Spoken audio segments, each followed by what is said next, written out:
All right, guys, happy Mittwoch, midweek, Wednesday. Let's take a look at this little guy. This was part of the batch that one of you guys sent to me. Nobody's taken credit for it yet.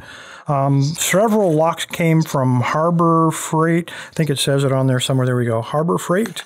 It is a 2 3/4. There's the model number right there. 63782. Don't need that anymore.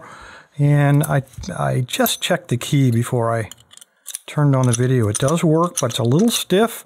And I had to shoot some WD-40 in there because I couldn't get the key out. There was no lube in there, and it's still a little tough to come out, but it does. It kind of works a lot better now with a little bit of lube. How do these work? Well, because they're so thin, usually they're not more than 4 or 5 pins. This one looks like, let's check it out. Like 1, 2, 3, looks like 4. No, perhaps 5. 1, 2, 3, whatever it is. We will try to figure it out. All right. When I look at the keyway, the hard part about these, I'm going to try to pick it holding it in my hand, and that's the hard part. Because if you just grab it like this, you're going to grab that shackle, and then when you do get it picked, you won't know it because you're restricting the shackle movement. So you've really got to be careful with that. I'm going to try bottom of the keyway because of this keyway. There's a little piece of warding right in the middle.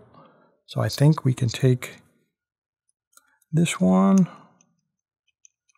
That ought to work. And that'll give us room to work up top. Not with a very high pick, but I don't think we need one on these guys. I'm going to hold it, I guess, like, try to keep it like that. Let me zoom in a little bit. You can kind of see what I'm doing here. And I'm going to grab just a normal short hook. This one I think is from the Praxis kit. I'm going to apply just a very slight tension, and then instead of using the pointy end, which is what we usually do, why don't I do that? I'll do the pointy end first, and then maybe we'll try it the other way. But sometimes you can just put a little bit of tension, and then you take the pick and you just kind of rock it up back and forth like this while you apply increasing amounts of tension. And sometimes you can rock these guys right open.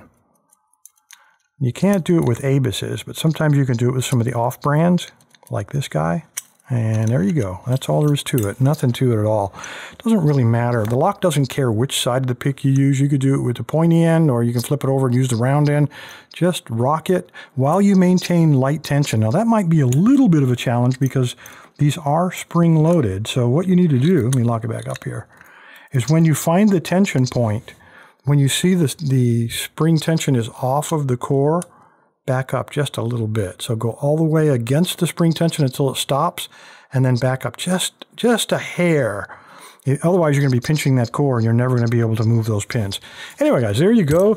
The circular padlock, 2 3/4 inch from Bunker Hill Security, direct from Harbor Freight. Appreciate your time, guys. Stay safe. Stay legal.